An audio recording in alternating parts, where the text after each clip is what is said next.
मेहुल चोकसी की गिरफ्तारी, भगोड़ा डोमिनिका में धराया, अब होगा हिसाब।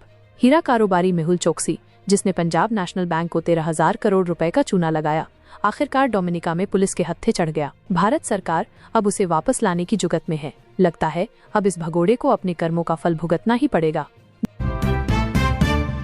राहुल सोनिया पर ईडी का शिकंजा, नेशनल हेराल्ड मामले में मनी लॉन्ड्रिंग का आरोप। गांधी परिवार की मुश्किलें कम होने का नाम नहीं ले रही हैं। प्रवर्तन निदेशालय ने नेशनल हेराल्ड केस में राहुल गांधी और सोनिया गांधी के खिलाफ चार्जशीट दाखिल कर दी है। आरोप है कि इन्होंने काले धन को सफेद किया। अब देखना ये है कि ये कानूनी लड़ाई किस मोड़ पर जाती है। मोदी का विकास मंत्र, हरियाणा को मिली 10,000 करोड़ रुपए की सौगात। प्रधानमंत्री नरेंद्र मोदी ने हरियाणा में विकास की गंगा बहा दी है। उन्होंने 10,000 करोड़ रुपए की परियोजनाओं का उद्घाटन किया है, जिनमें सड़कें, रेल लाइनें और शिक्षा से जुड़ी योजनाएं शामिल हैं। ये कदम निश्चित रूप से राज्य के विकास को नई गति देगा। सुप्रीम कोर्ट का सख्त आदेश, बाल तस्करी के मामलों का निपटारा अब 6 महीने में। सुप्रीम कोर्ट ने बाल तस्करी जैसे जघन्य अपराधों पर सख्त रुख अपनाया है। अदालत ने ऐसे मामलों की सुनवाई के लिए 6 महीने की समय सीमा तय कर दी है। यह फैसला पीड़ितों को जल्द न्याय दिलाने में मील का पत्थर साबित होगा। दिल्ली सरकार का निजी स्कूलों पर चाबुक, मनमानी फीस वसूली पर भेजा नोटिस। दिल्ली सरकार ने प्राइवेट स्कूलों की मनमानी पर लगाम कसने की तैयारी कर ली है। अत्यधिक फीस वसूलने वाले सभी स्कूलों को नोटिस जारी किया गया है और उनसे फीस का पूरा हिसाब किताब मांगा गया है। अब देखना है कि स्कूल प्रशासन इस पर क्या प्रतिक्रिया देता है। टीका फर्जीवाड़ा पर्दाफाश, बंगाल में नकली पासपोर्ट का रैकेट। प्रवर्तन निदेशालय ने पश्चिम बंगाल में एक बड़े फर्जी पासपोर्ट रैकेट का भंडाफोड़ किया है। कई ठिकानों पर छापेमारी की गई है और भारी मात्रा में दस्तावेज और इलेक्ट्रॉनिक सामान बरामद हुआ है। इस कार्रवाई से कई चौंकाने वाले खुलासे होने की उम्मीद है। IIT गुवाहाटी का नया धमाका, डेटा साइंस और AI में BSc प्रोग्राम शुरू।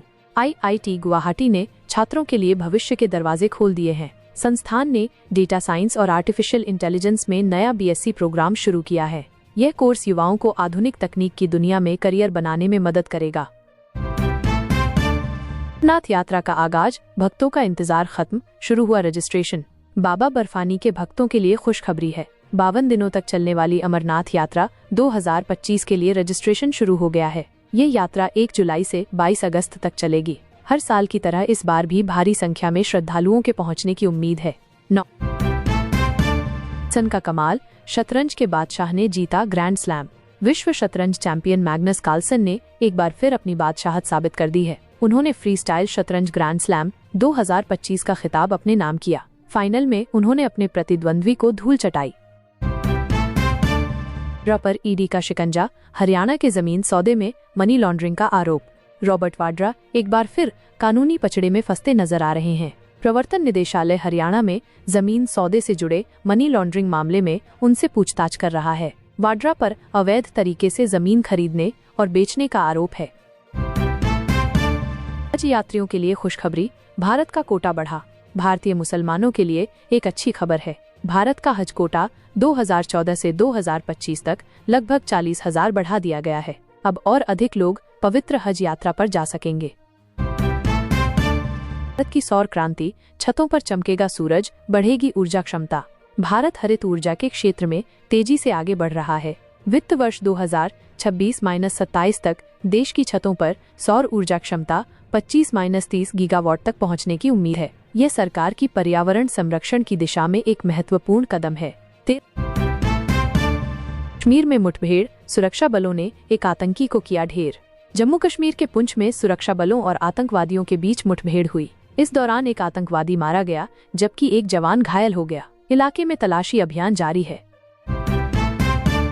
हॉकी इंडिया का ऐलान, ऑस्ट्रेलिया दौरे के लिए महिला टीम घोषित। हॉकी इंडिया ने आगामी ऑस्ट्रेलिया दौरे के लिए 26 सदस्यीय महिला टीम का ऐलान कर दिया है। टीम में युवा और अनुभवी खिलाड़ियों का मिश्रण है। यह दौरा टीम के लिए अपनी प्रतिभा दिखाने का एक अच्छा मौका होगा।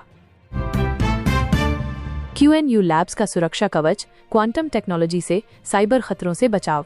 QNU लैब्स ने QShield नाम से एक क्वांटम टेक्नोलॉजी समाधान लॉन्च किया है। ये महत्वपूर्ण बुनियादी ढांचे को साइबर हमलों से बचाने में मदद करेगा और देश की सुरक्षा को मजबूत करेगा। अगर आप इनमें से किसी भी खबर पर और जानकारी चाहते हैं तो बेझिझक पूछ सकते हैं।